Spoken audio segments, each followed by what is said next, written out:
दोस्तों, जुर्म की दुनिया वाकई अजीब है। कई बार जो होता है वो असल में होता नहीं, और कई बार जो होता है असल में दिखता नहीं। ये कत्ल की कहानी भी कुछ ऐसी ही है। जिस शख्स की मौत होती है, मौके से उसकी लाश भी मिलती है और सुसाइड नोट भी मिलता है और वहां से सबूत भी मिलते हैं। इन सभी को देखकर पुलिस भी मान लेती है कि ये आत्महत्या का केस है। लेकिन जब पोस्टमार्टम रिपोर्ट पुलिस के हाथ आती है तो पूरी घटना ही बदल जाती है। अब पुलिस फिर से तफ्तीश शुरू करती है। फिर जो कहानी सामने आती है तो उसे जानकर पुलिस भी दंग हो जाती है। आज द वॉल्फ क्राइम में मध्य प्रदेश के एक बेहद ही सस्पेंस थ्रिलर मर्डर मिस्ट्री की सच्ची कहानी आपके सामने पेश कर रहे हैं। दोस्तों, मध्य प्रदेश की राजधानी भोपाल का सेंट्रल जेल साल 2019 तारीख 29 जून। इस दिन पैरोल पर जेल से निकले कैदी को लौटना था। 14 दिन की पैरोल पर जाने के बाद जेल प्रशासन को भी उसके लौटने का इंतजार था।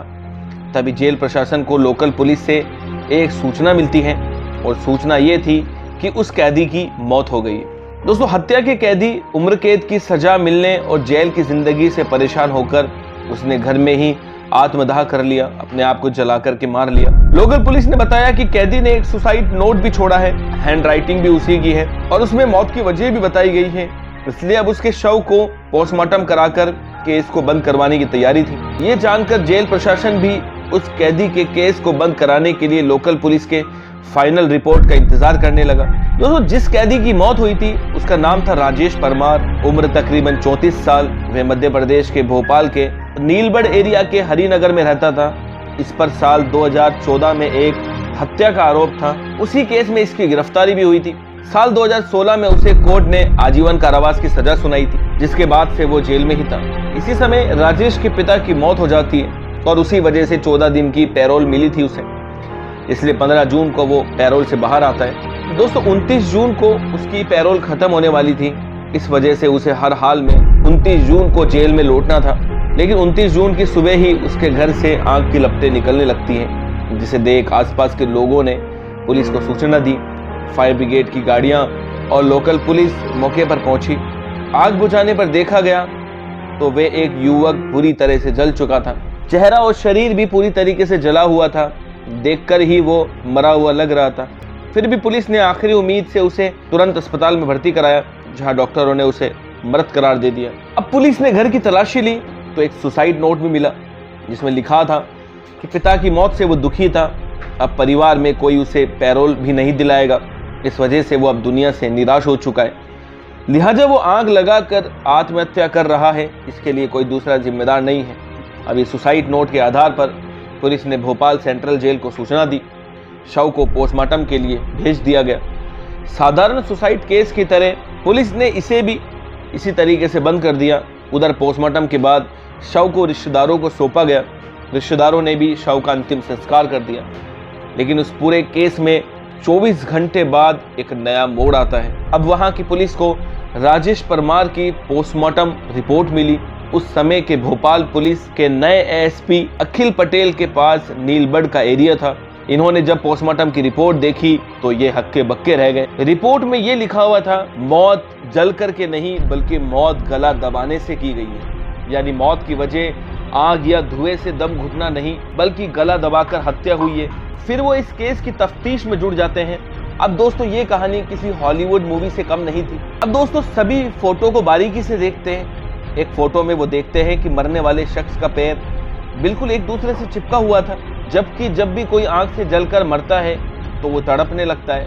फिर उसके पैर एक दूसरे से चिपकने के बजाय अलग अलग होने चाहिए थे, क्योंकि शायद वो भागा दौड़ी भी करता है। लेकिन इस केस में ऐसा नहीं था। दूसरी तस्वीर भी देखते हैं। उनसे पता चलता है कि उस शख्स का चेहरा और सीने वाला हिस्सा ही पूरा जला हुआ था, जबकि हाथ और पैर ज्यादा जले नहीं थे और अजीब तरीके से मुड़े हुए भी थे। इससे शक यही होता है कि कहीं हाथ और पैर बंधे तो नहीं थे, जिस वजह से ऐसा हुआ। अब इसका पता लगाने के लिए वो पुलिस अधिकारी पूरी टीम के साथ मौके पर आते हैं। घटना स्थल को बारीकी से देखते हैं। फिर आसपास के लोगों से पूछताछ करते हैं तो पता चलता है कि एक दिन पहले जब राजेश परमार के साथ एक दो लोग और भी देखे गए थे। अब पुलिस इस केस की फाइल को बंद करने की बजाय फिर से खोलती है, जांच शुरू करती है। अब पुलिस को ये शक हुआ कि जिसकी मौत हुई है को पहले गला घोंटकर उसकी हत्या की गई, लेकिन राजेश को जब सुसाइड ही करना था तो उसकी पहले हत्या क्यों की गई? अगर किसी ने गला दबाया तो वो कौन था?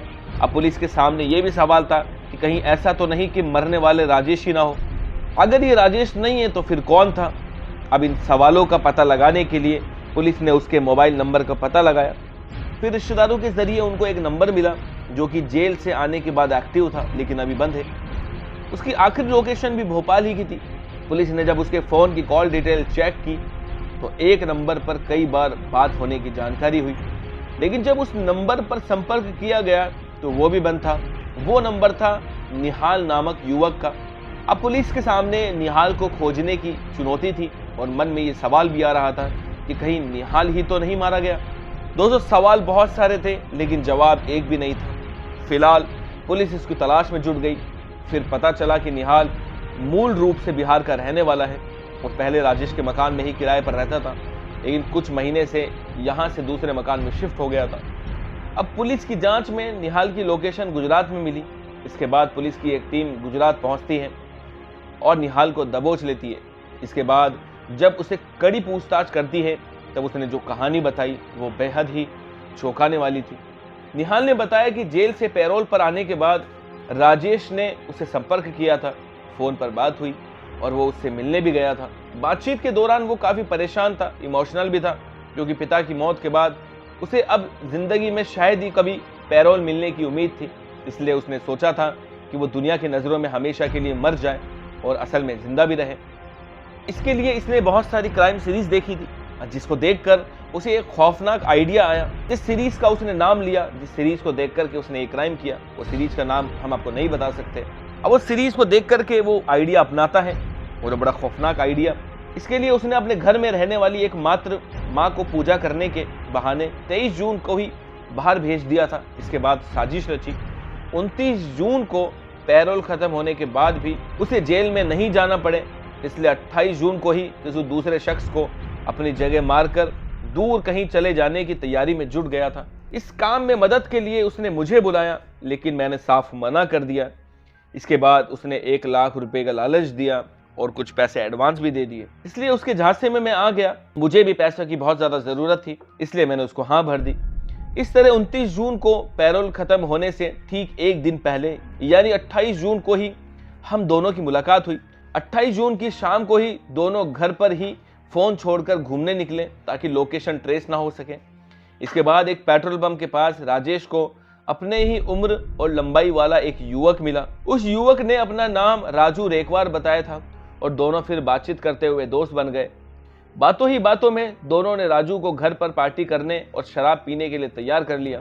राजू मजदूरी करता था, इसलिए खाने और शराब के लालच में तुरंत तैयार हो गया। राजू भी दोनों के साथ राजेश के घर पर आ गया। यहाँ पर राजू को इन दोनों ने खूब जमकर शराब पिलाई और जब उसने अपना होश खो दिया तभी राजेश ने उसका गला दबाकर उसकी हत्या कर दी। इसके बाद उसके हाथ पैरों को रस्सी से बांध दिया ताकि अगर जिंदा भी हो तो आंख से न बच सके। हाथ पैर बांधने के बाद उसे फर्श पर लिटाया और घर में रखी किताबों को उसके ऊपर डाल दिया। फिर राजेश ने खुद ही एक सुसाइड नोट लिखा और उसे कुछ दूरी पर रख दिया ताकि वो सही सलामत पुलिस को सुसाइड के सबूत के रूप में मिल जाए। इसके बाद दोनों ने बाइक से निकाला हुआ पेट्रोल भी डाल दिया ताकि आंख से वो पूरी तरह जल जाए। अब चूंकि घर का दरवाजा बाहर से बंद होने पर साजिश का शक हो सकता था, इसलिए दोनों ने घर के दरवाजे को अंदर से बंद किया और छत के रास्ते से बाहर निकल गए। इसके बाद खिड़की से माचिस जलाकर तिल्ली को अंदर फेंक दिया। इस तरह जब आंख की लपटें बढ़ गई तब दोनों एक साथ वहां से फरार हो गए थे। साजिश के तहत राजेश ने निहाल का एक पुराना सिम कार्ड सिर्फ लिया और साउथ इंडिया में चला गया। वहीं निहाल गुजरात आ गया था। अब पुलिस ने निहाल की कहानी की सच्चाई का पता लगाने के बाद उस मृत युवक के बारे में पता लगाया तो ये सच निकला, क्योंकि राजू रेकवार की पत्नी ने 28 जून की रात में ही लोकल पुलिस में गुमशुदगी की शिकायत दर्ज करवाई थी। इसके अलावा पुलिस को राजेश के घर से राजू की चप्पल भी मिली थी, जिसे उसकी पत्नी ने पहचान लिया था। ये जानकर पुलिस अब जांच में तेजी से जुट गई। अब पुलिस को पूरी कहानी समझ में आ गई थी, हर चीज के जवाब सामने थे, लेकिन जब तक राजेश आंखों के सामने नहीं आता तब तक जांच अधूरी थी। अब पुलिस को यह यकीन था आज नहीं तो कल राजेश किसी भी तरह निहाल से जरूर संपर्क करेगा। राजेश भी निहाल का एक पुराना सिम कार्ड ले गया था। इस तरह अगले ही दिन आखिरकार राजेश का फोन निहाल के पास ही आ गया। कहते हैं कि झूठ के पैर नहीं होते। पुलिस की मौजूदगी में ही निहाल उससे बात करने लगा।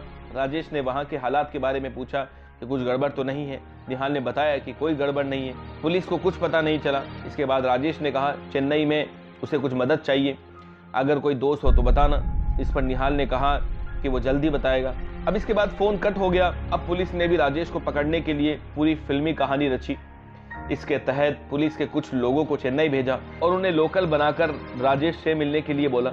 इस तरह निहाल ने राजेश को चेन्नई में रहने वाले अपने एक दोस्त का जिक्र करते हुए उसका नंबर शेयर किया, जिसके बाद राजेश पुलिस वालों को ही निहाल का दोस्त समझकर बात करने लगा और उनसे मिलने गया। जैसे ही राजेश ने लुंगी और माथे पर तिलक लगाए, दो युवकों को निहाल का दोस्त समझकर मदद मांगने पहुंचा, तभी पुलिस की टीम ने उसे पकड़ लिया और इस तरीके से पुलिस ने एक ब्लाइंड मर्डर केस का खुलासा करते हुए 8 जुलाई 2019 को पूरे केस को मीडिया के सामने लाया था। इस केस के बारे में खुद आईपीएस अधिकारी अखिल पटेल कहते हैं कि यह केस कानून की आंखों में धूल झोंकने वाला था, लेकिन जब बारीकी से केस की जांच हुई तो पूरा सच सामने आ गया। इसके बाद राजेश को फिर से सलाखों के पीछे भेज दिया गया। दोस्तों, बुरे काम का बुरा ही अंत होता है। दोस्तों, ये कहानी आपको कैसी लगी कमेंट में हमें जरूर बताना। दोस्तों, ऐसी ही और सच्ची कहानी के लिए हमारे चैनल को सब्सक्राइब जरूर कर लेना, ताकि हम आपके लिए ऐसी कहानियां ला सकें। बहुत बहुत शुक्रिया दोस्तों, मिलते हैं नेक्स्ट वीडियो में एक और खौफनाक कहानी के साथ।